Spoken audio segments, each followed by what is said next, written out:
Welcome to another video bonus feature here on Sprite Castle. Today is the 4th of July, so happy Independence Day to everybody. And we're doing a impromptu mini bonus episode today.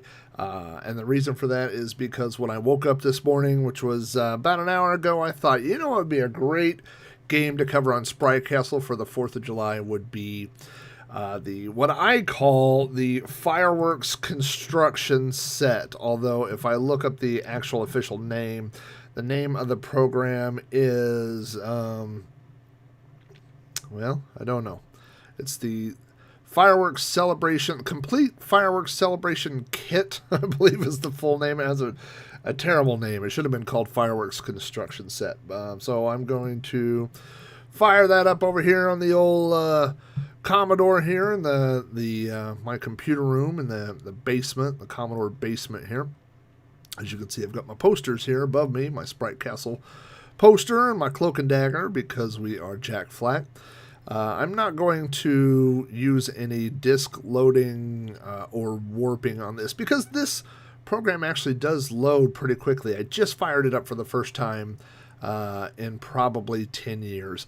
This game does not have a lot of documentation out there available on the internet. There's not a lot of not a lot of anything. In fact, when I Google for information about this game, it turns up a review that I wrote about 5 or 10 years ago.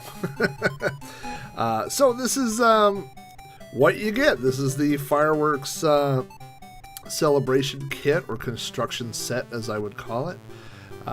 You can see this is running a demo of one of the shows, and that's what this program does, is creates fireworks, virtual firework displays, I should say. So if setting things on fire and running and blowing off your own fingers is not for you, then boy, this is the program. Look at that. These are beautiful fireworks displays. You can hear the music going, and it's all you could make standalone fireworks displays, and we're gonna fire this up right now. It's all joystick controlled for the most part. So you can see right here what we have is the more or less the playlist of what you were just watching. If we go over here, you can see there's the a flag that there's a timer there. We can go down here and you there it is. This is the text, the Activision presents. There's no scroll, and then it just let me see here. Yes, so we could go in, we can modify, could change these things. The interface is not as user-friendly as you might think it would be for something like this. I mean, there's not really that many options, and yet it's still kind of clunky to get around. And one of the limiting factors of this is that, like I said, I can't find a manual online. I can't find any instructions online. So you are kind of on your own to go through and mess with settings until you find what works. So what we're going to do is I will show you. Let's create one here. Oh, I don't want to save that. There, let's do this. No, we don't want to clear the disk. Why would it let me do that as an option? That's not even right. Save, load, delete, clear. Erase the show, yes. Type Y. Oh, let me click on the window here. I'll try that again. Yes, all right, so here we go. So now we have a blank show. And I can go over here, like, for example, I can change this one here. I can change the firework. I can modify the, modify the color. So these are different, like here's a blue and black. I can change the size. So You have to hold down left and right on the joystick to do this. So most of my choices will probably be pretty far to the left because it's pretty slow. This is changing the ember. I assume that's the size of the ember that we're changing.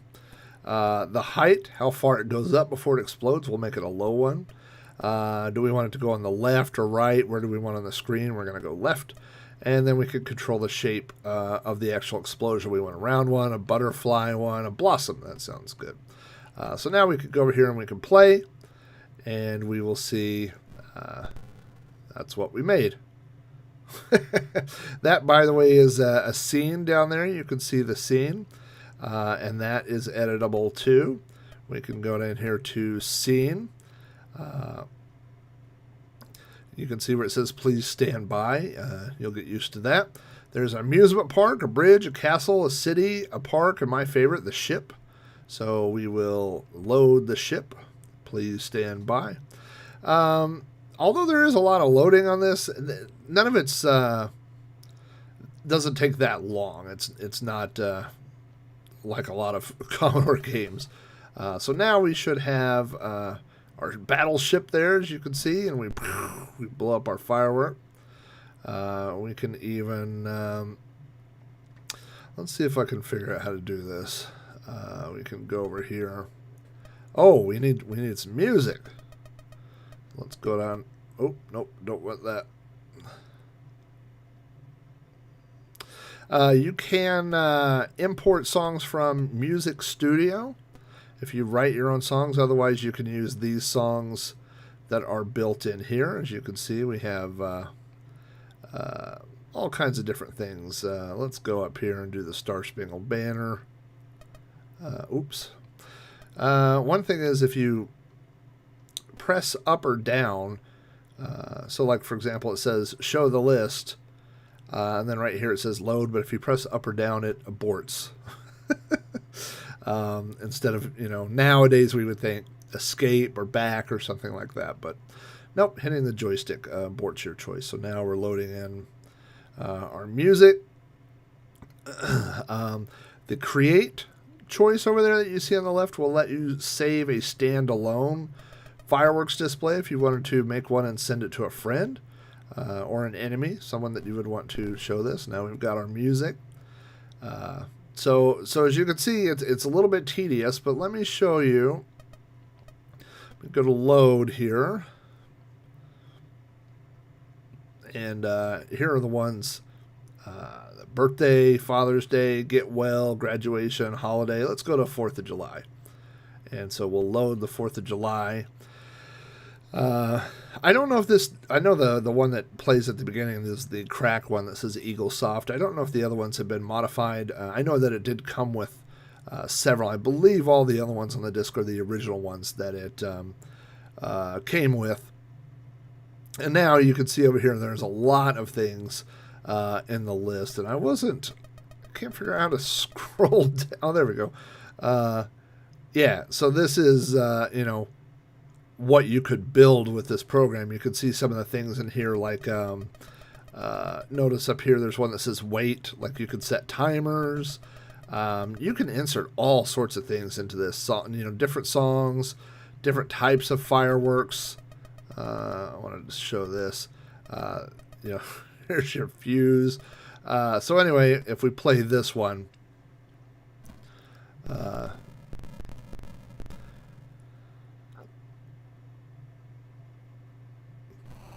happy 4th of July, and today is the 4th of July, so happy 4th of July. This is from the Smiths. No, it's from Sprite Castle. I'm not going to go in there and change that, but so here we have songs. You can see that there's some fireworks are low like that, like are on the same screen, and then some, like this one, you can see it scrolling up, and we're looking up into the sky for the big ones. And after your big ones go off, it will scroll back down. I guess they built a lot of big ones into this one. As a kid, I think fireworks are very exciting up until about the age of 10 or 11. My mom used to take our early camcorder and videotape fireworks. So I think that's watching, VCR home movie recordings of fireworks is even worse than fireworks in real life. And below that is watching a computerized fireworks show. So there you go. This is the fireworks celebration kit. If you are really wanting to go create your own, there's a certain amount. There's things, I kind of play it off. There are, things like the railroad kit kind of things that don't really appeal to me, but there are people that will spend hours, days, weeks, months creating the perfect railroad. I know there's roller coaster construction kits. So there, it just if it appeals to you. So if you would like to create your own fireworks show here, then this is an easy program. You'll have to mess around with the interface a little bit to get things inserted and your time delays just right. But let's we've already got everything fired up here. Let's go find one more. Let's go load show list. Let's see what so long is. I don't know what these are. Load it. And again, like I said, you can save these as a standalone thing. If you wanted to create a personal greeting holiday thing for somebody else who had a Commodore 64, well, you could certainly do that. Save it onto a disk and mail on the disk, or if they were, you could transfer it over the modem or something. Please stand by, because this game is loading something. Lots of, I don't know. I don't think it's abnormally slow. Sorry, you're moving away. Oh, but we're celebrating anyway. We will really miss you. So if you ever, you wanted to send a message to a friend, you didn't want to buy a card, you wanted to do something a little bit more personal, well, you could certainly create a firework using this program and mail that to them as well. So anyway, thanks for hanging around for this video bonus file. Obviously, you're going to find a lot more information on the audio podcast, which you can find at podcast.robohara.com. That's Sprite Castle. You can find it on throwbacknetwork.net, which is your home for quality retro podcasts. Thank you to all my Patreon supporters. Thank you to all my listeners. And thanks for checking out this. Oh, goodbye, Lloyd. So, Lloyd, if you're out there listening, goodbye. And we'll see you next time on another episode of Sprite Castle.